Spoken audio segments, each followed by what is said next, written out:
Dito sa kalye ng Tondo, may naglalako ng nilupak. Isa ito sa mga paboritong merienda ng mga batang 90s. Natatandaan ko pa mga katrupa, isa ito sa mga nagsalba ng aking tiyan nung ako'y nag-aaral pa. Sa halagang 5 piso, 10 piso hanggang sa 20 pesos ay tiyak mabubusog ka na. So ano pang hinihintay natin mga katrupa? Tara!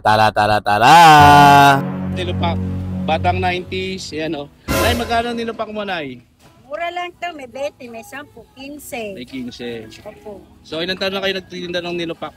Bago magdalaga, ito nahawak na namin.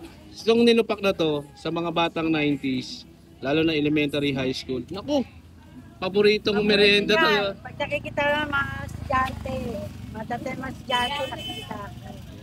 Ilang taon na kayo nagtitinda tayo? Talaga pala ako. Nagtitinda na kayo.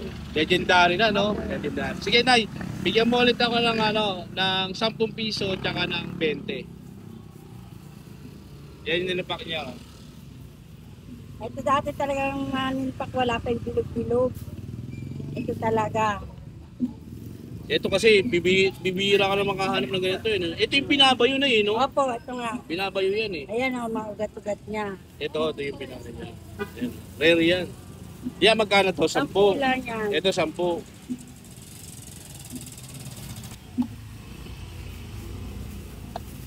Yan, makikita niyo yung ugat. Oh, may mga ugat-ugat pa, no? Yeah. Ano ba yan? Kamote? Kamuting kahoy po. Ginayo. Kamote siya. Sa Lusong. Oh. Yan, lalagyan ng ng margarine, no? Margarine. Yan.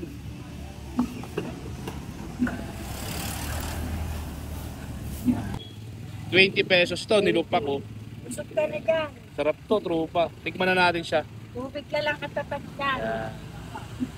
Nilupak, trupa, oh. Rap. Pagka tambay mo, matagal mabenta. Mga batang 90s. Yan.